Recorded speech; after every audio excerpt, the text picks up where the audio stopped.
एक बार माँ पार्वती कैलाश पर भ्रमण कर रही थी। तभी उनकी नजर पृथ्वी लोक पर पड़ी।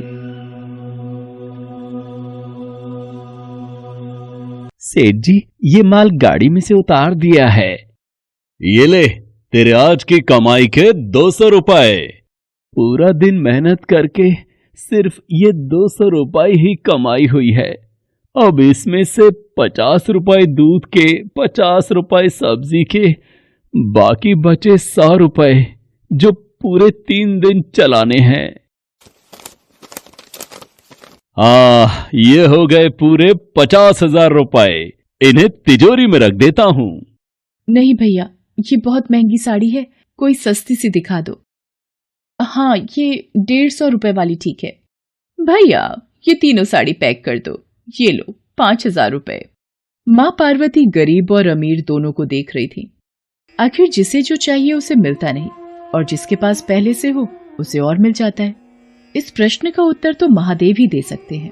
धरती का ये नजारा देखकर माँ पार्वती भगवान शंकर के पास जाती है। महादेव, मैंने देखा है कि धरती पर जो व्यक्ति पहले से ही गरीब और दुखी है उसे और ज्यादा दुख मिलता है, और जो सुख में है आप उसे दुख नहीं देते। ऐसा क्यों? भगवान, ये आपकी कौन सी लीला है? देवी पार्वती, इस बात का उत्तर जानने के लिए आपको हमारे साथ धरती पर चलकर वहां के प्राणियों का हाल चाल जानना होगा। वहीं इस प्रश्न का उत्तर आपको प्राप्त होगा। भगवान शिव के कहे अनुसार कुछ समय बाद माँ पार्वती उनके साथ मृत्युलोक में प्राणियों का हालचाल जानने के लिए चल पड़ी। तभी रास्ते में उन्हें एक गरीब पति पत्नी जाते दिखाई दिए। और मिला, कुछ समझ नहीं आ रहा, हमारी गरीबी के दिन कब दूर होंगे। वो चंदन ने फिर एक नई जमीन खरीद ली। सबका भाग्य एक सा नहीं होता है जी। उसके भाग्य में अमीर बनना लिखा है, हमारे में नहीं। भगवान की इच्छा होगी तो हम भी अमीर बन जाएंगे। पता नहीं कौन से पिछले जन्मों के कर्मों की सजा भुगतनी पड़ रही है। न जाने कौन से बुरे पाप किए थे। हे महादेव, आप इन दोनों पति पत्नी को कुछ ही पलों में अमीर बना सकते हैं। मेरे कहने पर आप इन्हें अमीर बना दीजिए। ये बेचारे कितने दुखी हैं। देवी पार्वती, इन दोनों के भाग्य में अभी अमीर बनना नहीं लिखा है। महादेव, जब हम इन्हें धन दे देंगे तो इनकी गरीबी दूर हो जाएगी, फिर ये भी अमीर और सुखी हो जाएंगे। कृपया करके आप इनकी मदद कीजिए प्रभु। देवी पार्वती, मैं तुम्हारी इच्छा अनुसार इन्हें धन प्रदान कर देता हूँ, पर उसका मिलना या ना मिलना कर्मों पर निर्भर करता है। पार्वती जी के कहने पर भगवान शिव ने सोने की अशर्फियों से भरी एक पोटली उस रास्ते में डाल दी। पोटली से कुछ दूरी पर उर्मिला की नजर गुजरते हुए एक अंधे व्यक्ति पर पड़ी। सुनो जी, हम तो गरीब हैं इसलिए दुखी हैं, पर ये सामने व्यक्ति तो नेत्रहीन है। एक बात समझ नहीं आई, ये नेत्रहीन लोग कैसे जीवन व्यतीत करते होंगे? हाँ, बड़ी मुश्किल होती होगी उर्मिला इन बेचारे नेत्रहीन लोगों को। चलो आज हम भी अंधों की तरह चलकर देखते हैं, देखें ये कैसे जीवन जीते हैं। उर्मिला और सूरज आंखें बंद कर एक दूसरे का हाथ थामे चलने लगे। सोने की अशर्फियों की पोटली रास्ते में ही पड़ी रह गई और वे दोनों करीब से गुजर गए। भगवान शिव बोले, देखा देवी पार्वती, इनके भाग्य में अभी गरीबी ही लिखी है। हम कुछ दिन धरती पर ही रहेंगे। यहाँ मनुष्य रूप में रहकर मैं तुम्हारे मन की सभी शंकाओं को दूर करना चाहता हूँ। भगवान शिव और देवी पार्वती ने मनुष्य का रूप धारण किया और पति पत्नी के रूप में एक गांव के पास डेरा जमाया। शाम के समय देवी पार्वती भगवान शिव से बोली, स्वामी, मैं रसोई की तैयारी शुरू करती हूँ। यहाँ पृथ्वीलोक में यदि हम रहने आ ही चुके हैं तो हमें भोजन की भी व्यवस्था करनी होगी। मैं चूल्हा बनाने की तैयारी करती हूँ, आप तब तक भोजन बनाने की सामग्री ले आइए। माँ पार्वती चूल्हा बनाने के लिए बाहर से ईंटें लेने गई। चूल्हा बनाने के लिए मुझे ईंटों की जरूरत है। ये एक जर्जर और टूटा मकान दिखाई दे रहा है। इसकी ईंटें मेरे काम आ जाएंगी, यही ले लेती हूँ। चूल्हा तो तैयार कर लिया, महादेव आते ही होंगे। अरे आप आ गए, ये देखिए, मैंने चूल्हा तैयार कर लिया। पर आप खाली हाथ क्यों लौट आए स्वामी? भोजन कैसे बनेगा?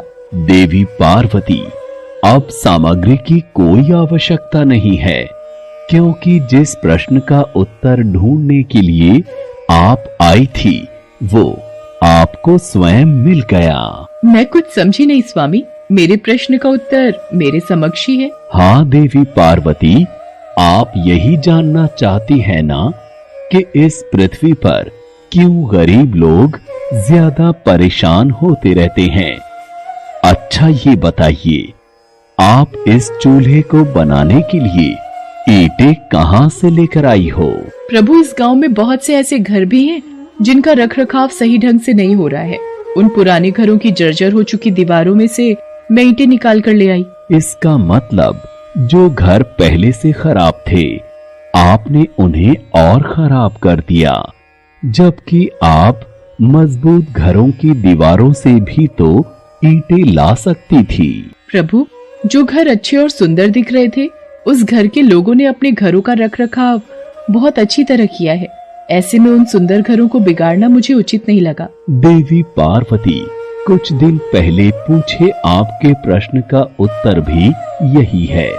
जिन लोगों ने अपने जीवन को अच्छे कर्मों से सुंदर बना रखा है, उन्हें दुख कैसे हो सकता है?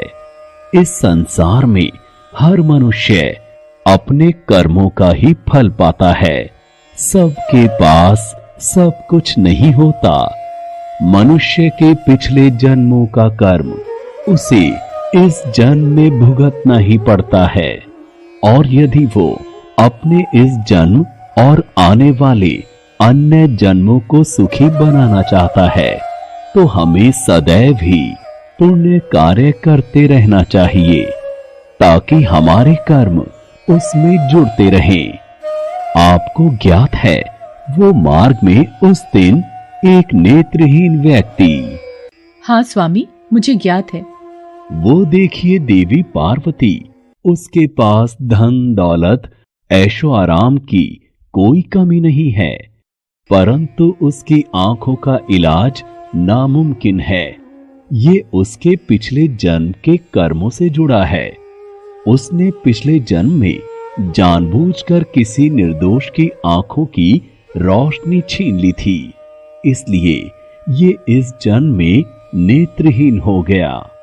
पर इसके कुछ पुण्य कार्यों की वजह से ये अमीर बना। और वो गरीब पति पत्नी स्वामी?